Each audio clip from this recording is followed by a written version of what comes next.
Tata group के मुखिया रतन टाटा का बुधवार 9 अक्टूबर की देर रात निधन हो गया। उनके निधन से भारत ही नहीं बल्कि पूरी दुनिया के उद्योग जगत को तगड़ा झटका लगा है। रतन टाटा की शख्सियत को देखें तो वो सिर्फ एक बिजनेसमैन ही नहीं बल्कि एक सादगी से भरे नेक और दरियादिल इंसान भी थे। वो देश के लिए हमेशा आदर्श और प्रेरणा स्रोत रहेंगे। देश पर जब भी मुसीबत आया वह सदैव मदद के लिए आगे आए। उनका जीवन संघर्ष, समर्पण और नवाचार का प्रतीक रहा, बल्कि एक सादगी से भरे नेक और दरियादिल इंसान भी थे। वो देश के लिए हमेशा आदर्श और प्रेरणा स्रोत रहेंगे। देश पर जब भी मुसीबत आया वह सदैव मदद के लिए आगे आए।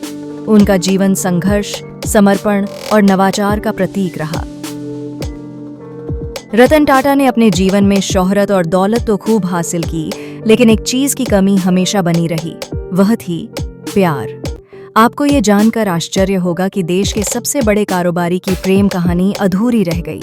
उनकी लव स्टोरी में चीन विलेन बन गया था। मुंबई में जन्मे रतन टाटा का पालन पोषण उनकी दादी नवाज़बाई टाटा ने किया, क्योंकि जब वो महज 10 साल के थे तभी उनके माता पिता में तलाक हो गया था। रतन टाटा के दिलो दिमाग पर इस घटना का काफी गहरा असर पड़ा था। अपने माता पिता में हुए अलगाव ने उन्हें वैवाहिक जीवन से हमेशा दूर कर दिया। हालांकि उनको एक लड़की से प्रेम हुआ था, लेकिन वह अपने मंजिल तक नहीं पहुंच सके। अपनी अधूरी प्रेम कहानी की जिक्र रतन टाटा ने ही एक इंटरव्यू में किया था। उन्होंने बताया था कि 1960 के दशक में जब वे अमेरिका में अपनी पढ़ाई कर रहे थे, तब उनकी मुलाकात एक युवती से हुई थी जिससे वे प्रेम करने लगे थे। रतन टाटा ने बताया था कि उनका प्रेम बहुत गहरा था और वे दोनों एक दूसरे के साथ शादी करने के लिए भी तैयार थे। रतन टाटा उस समय अमेरिका में ही रहना चाहते थे और अपनी जिंदगी वहां बसाने की योजना बना रहे थे, लेकिन दादी की तबीयत बिगड़ने पर उन्हें भारत आना पड़ा। भारत आते ही चीन से लड़ाई छिड़ गई और वो वापस नहीं लौट पाए। वहीं इसके बाद उनकी प्रेमिका के परिवार ने शादी करने से ही इनकार कर दिया। इस तरह से भारत चीन युद्ध के कारण उनकी लव स्टोरी